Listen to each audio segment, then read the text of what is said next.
find mine. Mine doesn't work. Boom. On my setup, the blue screen doesn't. I guess I could fix it so you put a green screen behind me and then Oh, yeah. But I'm not that ambitious. You'll just have to. Oh, good, Judy. Councilman, before we begin, would you like me to read the preamble for housekeeping? Please do. We have a quorum, I take it? We do. We have Board Member Mitchell, Councilmember Rodriguez, Supervisor Bartlett, and yourself. Fantastic. So go ahead. Thank you, Matt. Thank you, Chairman. So good afternoon. Thank you for participating in our remote meeting for the Technology Committee. We will do our best to facilitate a smooth public process. We have two formats for participation, the Zoom web application as well as teleconference. There's some general guidelines and general instructions that I'd like to go over. We ask that you pay close attention. Please silence your other communication devices so there aren't any disruptions during the meeting. During the meeting, all participants on Zoom, except for board members and South Coast AQMD staff, will be placed on mute by the host. This means you will not be able to unmute or mute yourselves manually, but after each agenda item, the chairman will announce public comment. If you're using Zoom on your computer and would like to make a public comment, please click on the raise hand button in the lower right-hand corner of your screen. This will signal to the host that you would like to provide public comment and you will be added to the list. If you're using a smartphone, please tap raise hand button on the bottom of the screen. Or if you're just calling in on your phone, you can dial *9 and you will be added to the list for making public comment. Please note that you can hang up or leave the Zoom meeting at any time. We also ask that you adhere to the conventional public decorum. If you're unable to do so, you may be dropped from the meeting. I turn it back to you, Chairman. Thank you, Matt. Can you now say that backwards? Just kidding. So full disclaimer, I got two teenagers Zooming on school. So I'm going to apologize in advance for any disruptions and two barking dogs. So with that, thank you, Matt, for teeing us off. Welcome to today's Technology Committee, Southern California AQMD. If I can ask our clerk to read off the roll call, please. Supervisor Bartlett? Here. Board Member Krakow? Here. Councilmember Mitchell? Here. Councilmember Rodriguez? I'm here. Councilmember Piscaino? Here. Thank you. Thank you, Ms. Vega.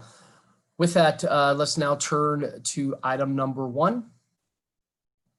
Mr. Chair, I believe I have to announce that I don't have a conflict of interest or any financial interest in this matter, but I'm a member of the California Air Resources Board, and that agency is involved in this issue. Thank you, Ms. Mitchell. Okay, looks like we may have Mr. Chen to kick off item number 1. Thank you very much, Councilmember. Thank you. Good afternoon. My name is Walter. I'm a program supervisor in technology implementation. This afternoon, I'll be presenting on agenda item number 1 to recognize funds for the Community Air Protection Program and to reimburse the general fund. Next slide, please. By way of background, $245 million was appropriated under Budget Act AB 74 in June 2019 to fund projects under the AB 617 Community Air Protection Program, known as CAP. South Coast AQMD was awarded approximately $69.8 million, including 6.25% in admin costs. A grant agreement was subsequently executed between South Coast and ARB to utilize these funds for eligible projects received and evaluated under our incentive programs, which includes Carl Moyer, CAP incentives, and Prop 1B. Additionally, funds will also be utilized for other projects and programs in an approved 617 Community Emission Reduction Program, which may include other community identified projects such as truck rerouting, school filtration, or chrome plating mitigation projects. Next slide, please. In recognizing and implementing these CAP funds, South Coast AQMD will meet or exceed statewide targets specified in both the CAP guidelines and the ARB grant agreement, the targets being 70% in SB 535 communities or those specifically identified as a DAC, a disadvantaged community, and 80% in AB 1550 communities, or those communities are located within half a mile of a DAC and are considered low income.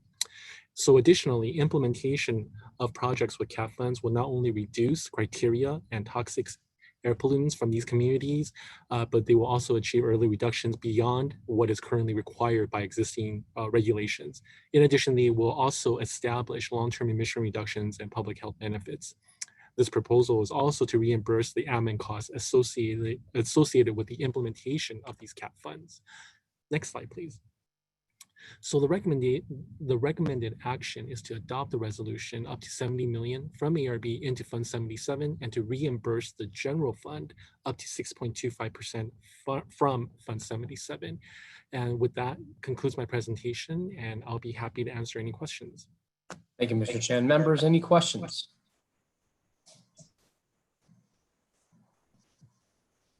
Okay, this is discussion $70 million from ARB into our community air protection AB 134 fund. Appreciate the presentation. I'm getting feedback. I don't know about you. Is that me? No, I hear that. Okay. Fantastic. So any member of the public like to speak on item number 1?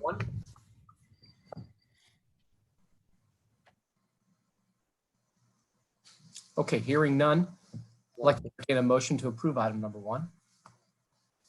I'll move approval. Thank you, Ms. Mitchell. We have a motion and a second. Roll call vote, please, on item number 1.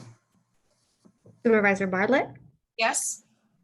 Board Member Krakow, Yes. Councilmember Mitchell, Yes. Councilmember Rodriguez, Yes. Councilmember Vizcaíno. Yes. Motion passes 5 ayes. Fantastic. Thank you, Ms. Vega. Thank you, members. Let's now turn to item number 2 on the agenda.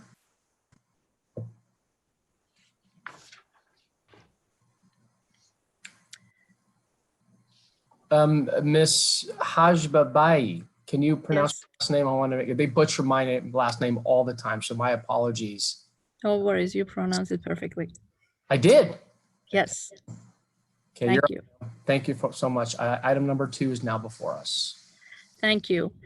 Good afternoon. My name is Mariam Hajbabai and I'm with Technology Demonstration Group. The item that I will be presenting today is to establish a special revenue fund, recognize fund, and execute contract for installation of air filtration systems at school. Next slide, please. A quick background on this item. In May 2019, the board approved South Coast AQMD to implement Aliso Canyon Settlement SEP to install air filtration systems in schools in EJ communities in County of Los Angeles. The board also recognized the 7.1 million funds into the existing air filtration fund and authorized the executive officer to execute a contract with IQR North America to install these air filtration systems. Next slide, please. The current proposal is to establish a new special revenue fund for the Aliso Canyon SEP in order to facilitate tracking and auditing of this program. In addition, recognize Aliso SEP funds and execute a contract with IQR North America from this new fund and reimburse the general fund for the administrative costs.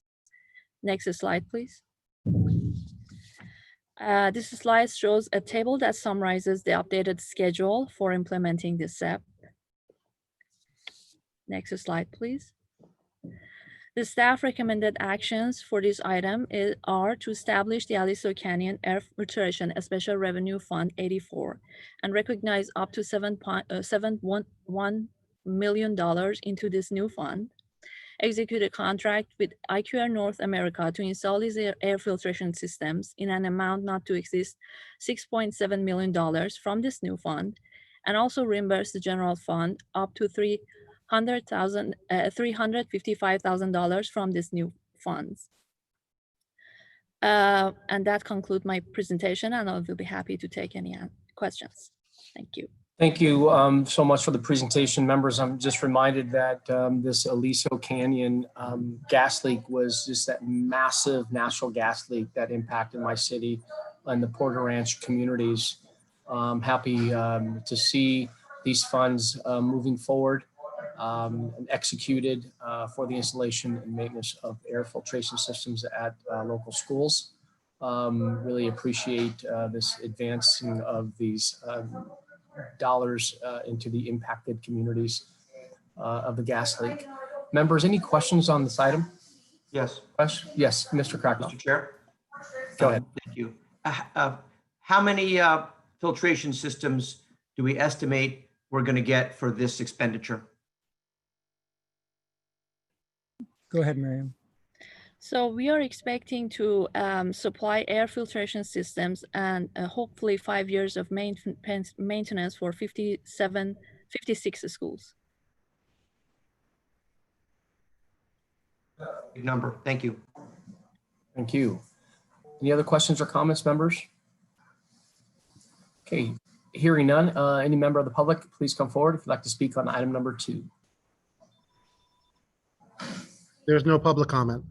Thank you, Ron. With that, I'd like to entertain a motion to approve item number 2. It's before us now. Make a motion. Thank you, Mr. Rodriguez. We have a second as well. Thank you, Ms. Mitchell. Roll call vote, please. Supervisor Bartlett, Yes. Board Member Krakow, Yes. Councilmember Mitchell, Yes. Councilmember Rodriguez, I vote yes. Councilmember Buscaino. Yes, Motion passes 5 ayes. thank you so much. Moving right along in today's agenda, let's now take item number 3. Item 3 is now before us. Mr. Baroka, Yes, good afternoon. Can you hear me okay? loud and clear. Thank you. Good afternoon, Chair and board members. I'm Phil Baroka, and I'm a project officer in the Technology Advancement Office. This item pertains to the California Natural Gas Vehicle Partnership, which the South Coast AQMD established in 2002 and currently continues to have administrative oversight. This item is brought to you every 2 years to recognize revenue from members, request membership dues for the South Coast AQMD, and approve budget and expenditures for the next 2 fiscal years. Next slide, please. As I mentioned, the South Coast AQMD established the partnership in 2002 to help advance natural gas vehicle technologies as part of the district's clean fuels objectives. The mission of the partnership also includes promoting the production and use of renewable natural gas as a transportation fuel in engines certified to CARB's ultra-low NOx standard, and also recognizing natural gas as a pathway to hydrogen as a transportation fuel.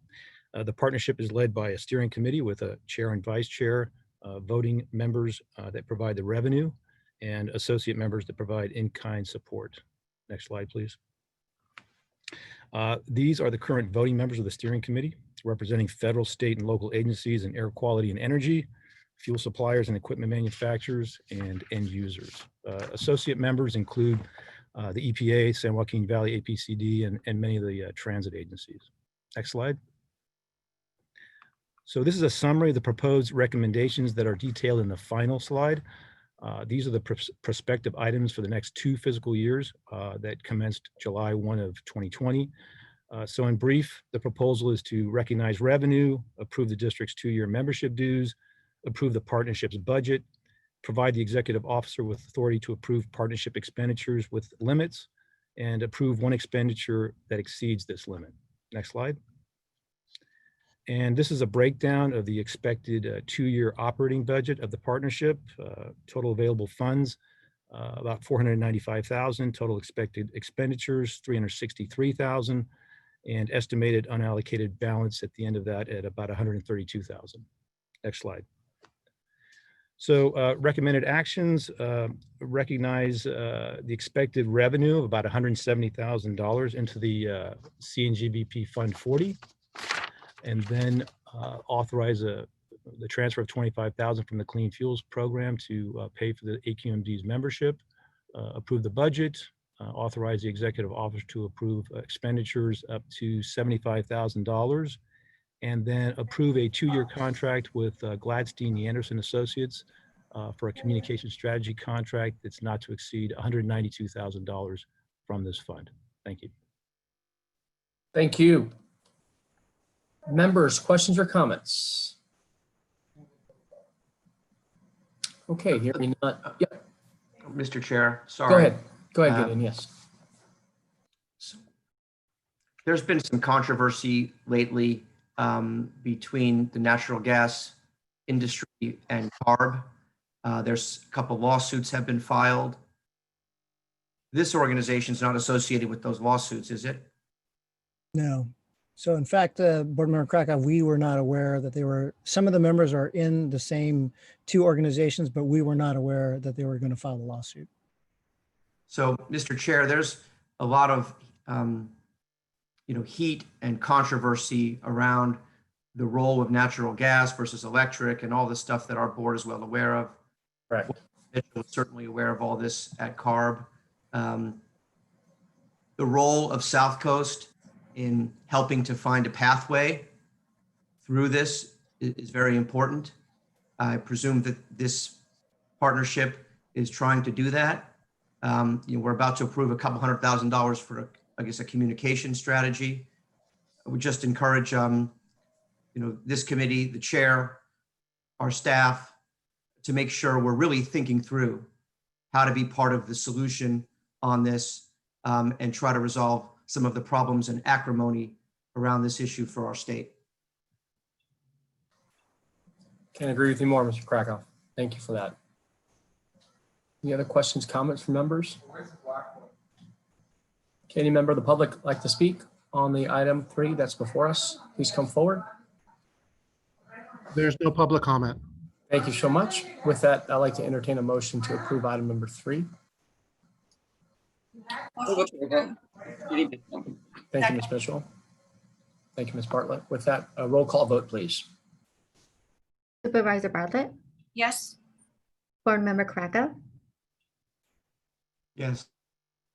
Councilmember Mitchell, Yes. Councilmember Rodriguez, Yes. Councilmember Buscaino. Yes. Motion passes 5 ayes. Thank you so much, Ms. Vega. With that, members, let's turn to our 4th and final item on today's agenda. I believe we have Mr. Baroka again, or Ms. Kwan. Thank you very much. Good afternoon. Good afternoon. I'm Patricia Kwan. I'm a program supervisor in the Technology Demonstration Group, and I'm here to present on 4 advanced technology projects. Next slide, please. So in May and June of this year, South Coast AQMD was awarded 4 EPA grants totaling almost $38 million. This includes projects on Volvo Class 8 battery electric trucks, an ocean-going vessel retrofit, and deploying fuel cell transit buses. Next slide. For the Volvo Lights project, this project is an ongoing project to demonstrate Class 8 battery electric trucks, 5 of which have already been deployed in South Coast. It also includes charging infrastructure, battery electric off-road equipment, and solar at fleets. Next slide, please. The proposal is to utilize the EPA Clean Air Technology Initiative funds to demonstrate additional Volvo Lights trucks at logistics facilities in the Inland Empire. Next slide. The budget for the project, for the Volvo Lights project, has already been previously approved by the board in November 2018, with the exception of $500,000 in EPA Clean Air Technology Initiative funds, for a total budget of almost $92 million. Next slide. The second project is called Switch On, and it's really the next phase of the Volvo Lights project. It's the largest single commercial truck deployment for Class 8 trucks. Next slide. This is going to deploy 70 commercial Class 8 battery trucks in several phases in 2021 and 2022 at up to 5 fleets in the Inland Empire and San Fernando Valley in the city of Los Angeles. These trucks would be owned by the fleets and in commercial service. Next slide.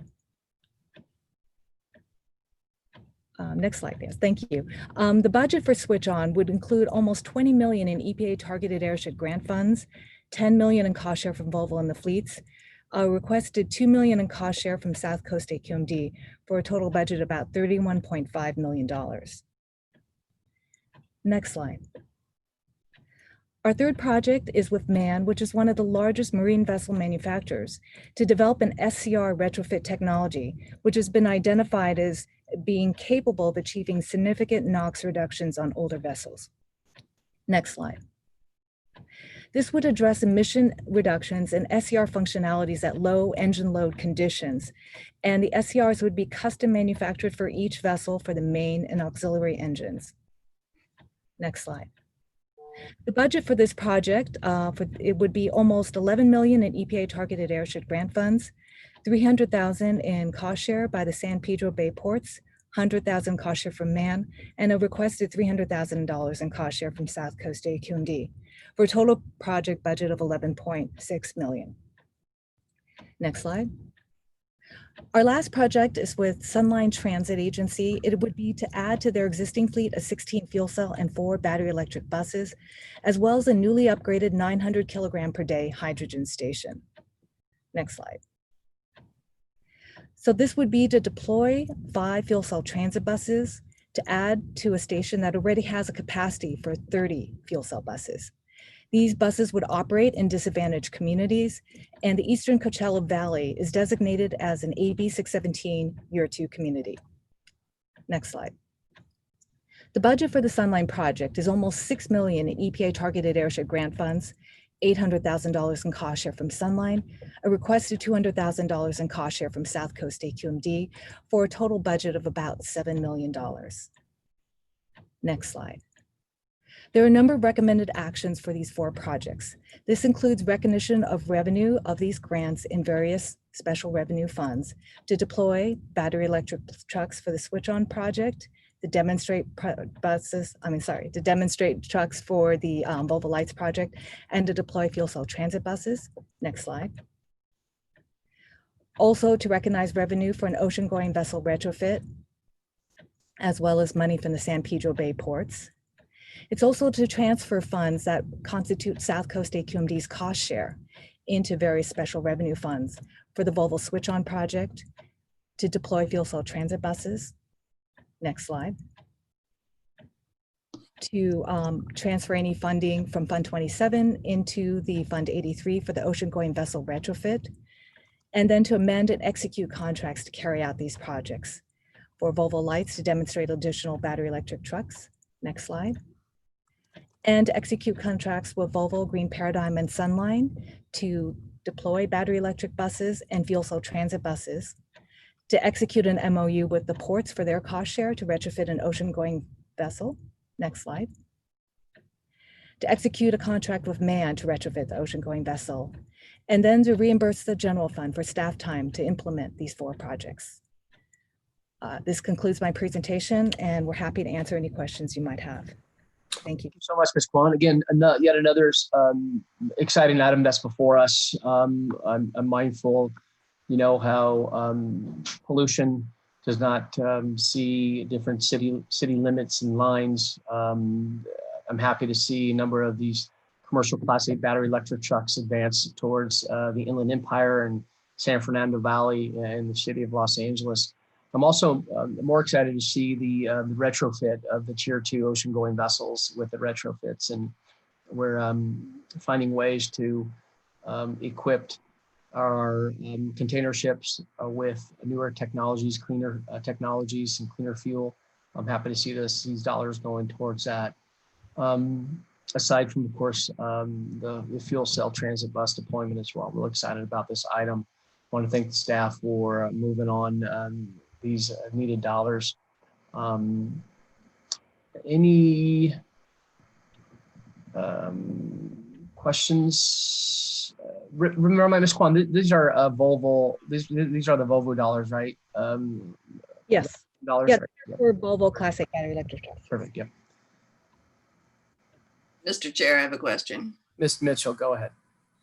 On the ocean-going vessel project to retrofit to Tier 3 engines, I'm wondering if staff knows what a retrofit would cost for a vessel, and can that be used for oil tankers? May, do you have the answer for that? You're on mute.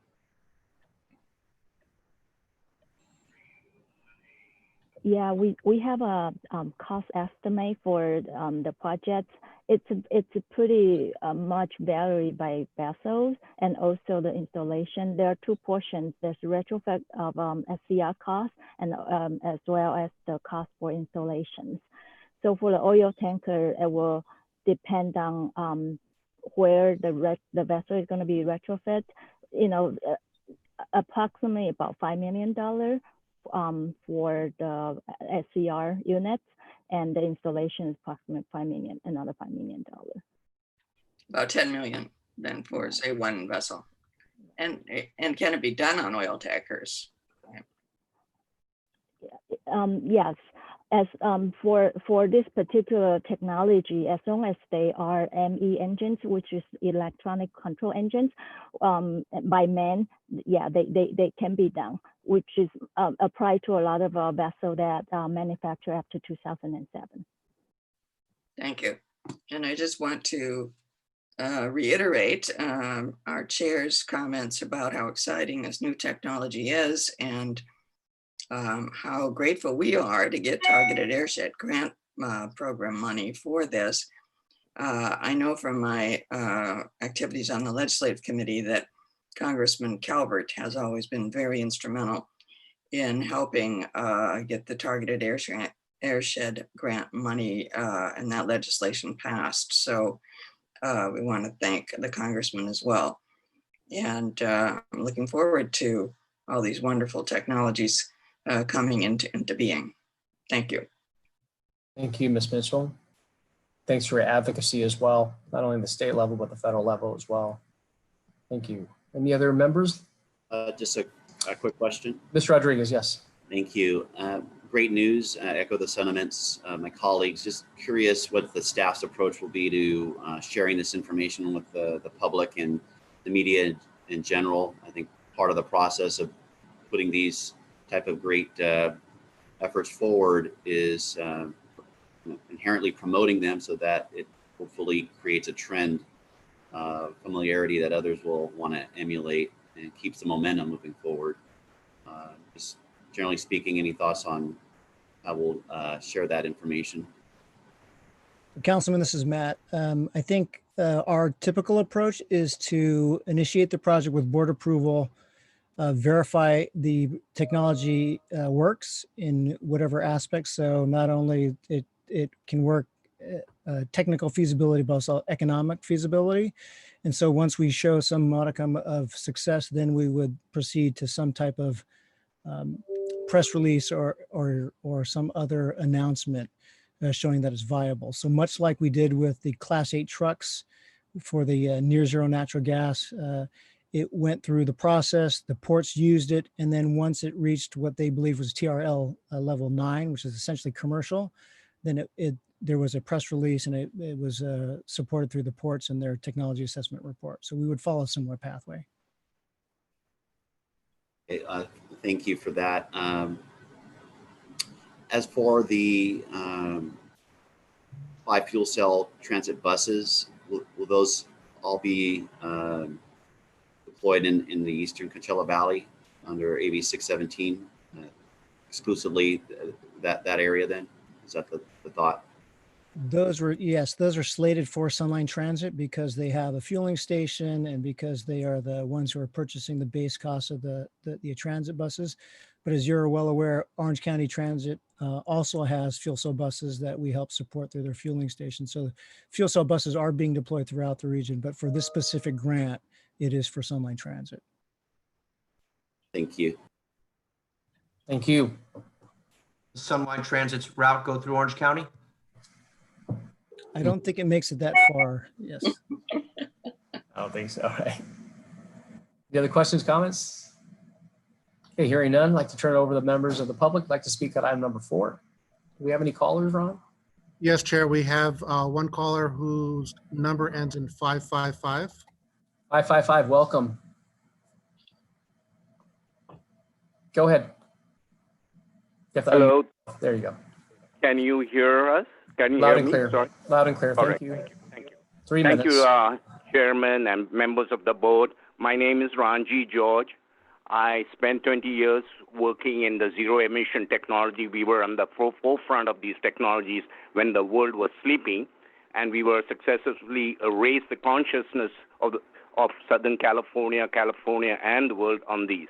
Having worked on this, I would strongly encourage you to look at the disparity in the funding for the 2 technologies, battery technology and ZEV, and fuel cell, sorry. I would urge you, if you look at the past 10 years or 20 years when funding began in a big way, in a big earnest, I think there are 2 or 3 billion already spent. Over 80% has been going to battery electric and the leftovers go to fuel cells. And it's worse in the light duty sector. And I would like to, as I kept mentioning earlier, the battery waste is going to be such a huge problem. Just a quick calculation. It's a Tesla battery pack is 1,200 pounds, and one single lead acid battery is only 20 pounds or 30 pounds. And that's about 40 times bigger, the Tesla pack. And we have already two companies, Cometco and GNB, had to struggle to keep that operation alive because of people around the surrounding company. Now people will say lead is very toxic. Yes, it is toxic, but there is cobalt. There is, dozens of poisonous chemicals in these batteries. And so some of them are the binders that put the metal oxides in the cathode. There is the separators. They have to be cleaned out. And all this contributes to a fair amount of, environmental pollution. So whatever you gain on the air quality side, you may lose it on the end of use side. And then what about putting these battery recycling facilities? We have just two battery recycling now. Now we need, let's say, multiply by 20 times, 40 such battery recycling centers. Where will it go? Not in Bel Air, not in Malibu, not in Pacific Palisades, but in lower middle class families, or even worse, EJ families. So I urge you to raise the alarm that keep the battery and fuel cells technology separate. Give equal funding, if you still want batteries, to both. Don't put them in one umbrella and try to say we are doing something for battery when those two technologies are quite different. So I would urge you to consider that. And then finally, on something on the catalytic SCR, I worked with large power plants when they were installing SCR in my early career at AQMD. And one of the concerns I would like to raise is the ammonia slip. That's a fairly large concern. I don't know whether technology has improved since then, but I ask you to ask staff to keep a particular attention in, because. Thank you. Thank you so much for joining us. Appreciate you and your comments. With that, members, item number 4, I'd like to entertain a motion to approve item 4. Mr. Chair, if I could. Oh, I'm sorry, you had your virtual hand up, Ms. Mitchell. Sorry about that. Stayed up, actually. But Mr. George has come to this committee and to the Stationary Source Committee, to some other committees that I sit on, and has raised this issue multiple times about what are we going to do with the batteries that are left over from electric vehicles. And I wonder if staff could, and I know you guys are really busy, but if you could look into that and give us a report, because we've certainly heard reports from various experts out there that the used electric batteries from vehicles can be used again for energy storage. And so I'm looking at that, and I'm also looking at what's in those batteries. It isn't a lot of lead, but there's some other very interesting chemicals and minerals that can perhaps be recycled. So I just think it might be useful for us, as we're dealing with these newer technologies, to also know what the end use is, and how we can be responsible stewards of the environment in addressing these issues. Thank you. Mayor Mitchell, if I may, in your position as an ARB board member and as a member of the board that sets state policy, it would seem to me that ARB would certainly have considered these items moving forward. We have talked about this issue many times. And, as I've said before, we're not EPA. We don't have an all-encompassing mission. We have a very focused mission. And we are very hard pressed right now with the personnel that we have in trying to meet our current rule commitment and all of our other obligations. So I would respectfully request that ARB, I think, would be better positioned, although I know that they are also very stressed, facing 20% cutbacks, loss of 5% of their workforce to do contact tracing. There's a lot of issues that are there that are, I think, probably well-researched and better resourced from ARB than from us. But if it is the pleasure of you, we would certainly reach out to ARB and ask them to provide us with a lot of that information anyway. So Thank you. I'm just saying. I'll be happy to do that. I'll reach out to ARB and ask them what information they have. They have a very large staff as well. And Can I follow up on that, Mr. Chair? Go ahead, Ms. Krakoff. Thank you, Mr. Chair. I support Councilmember Mitchell's inquiry. One thing, but also understand staff's concerns about, who has authority on these types of issues and the limited budget that we have. One thing perhaps that can accommodate both of those concerns. Cal EPA has something called the Lithium Ion Car Battery Recycling Advisory Group. And I believe that their work extends to the truck stuff. This was created by statute to advise the legislature on policies pertaining to recovery and reuse of lithium ion vehicle batteries. It's DTSC sort of convenes it. Cal Recycle's involved. They are meeting pretty much every couple months and is trying to really wrestle with the question that the commenter and Council Member Mitchell asked. So if perhaps we could find a way for South Coast to invite them to present to us or find a way as appropriate for South Coast as a stakeholder if whoever might want to get involved. Just a thought, but definitely for folks that are interested in this topic, that's where the action is. The Lithium Ion Car Battery Recycling Advisory Group being convened by Cal EPA and DTSC. I like that strategy, Mr. Krakoff, and I would ask Wayne and Matt if you can look at bringing these folks to this committee. Be happy to do that. Yeah, that'd be really helpful if we can ask some questions. We'll Just take certainly- it moving forward. We'll reach out to Cal EPA Secretary and ask him. Thank you. Thank you so much. Okay, with that, any other questions, comments? Yes, Mr. Rodriguez. Yes, I just want to echo the sentiments of Councilmember Mitchell and Governing Board Member Krakoff, and just if we could bring that topic back. I don't know if it's appropriate or not to go on the record about the inquiry in writing, express our concerns in that way, but I think that's certainly been an issue that we've expressed concern about before, and I am sensitive to the staffing challenges. So this approach that was outlined seems to be a good middle ground. So thank you. Thank you. Okay. Any other comments, questions? No other hands up? With that, I'd like to entertain a motion to approve item 4 that's before us now. I'll move the item, please. I'll Thank you, second. Mr. Krakoff. Thank you, Ms. Bartlett, for a second. Roll call vote, please. Supervisor Bartlett, Yes. Board Member Krakow, Yes. Council Member Mitchell, Yes. Council Member Rodriguez, Yes. Council Member Buscaino. Yes. Motion passes 5 ayes. Thank you so much. Okay, turning to other matters on the agenda today. Any other business before this committee? Please come forward now. Okay. Wayne, you good? We're good. Fantastic. Thanks again for joining us, you and your team. Matt's doing a good job, by the way. Always does. Okay, at this point, let's turn to general public comment. Members of the public like to speak on an agenda item. I'm sorry, a non-agenda item. Please come forward now. Ron, do we have any callers? No more public comment.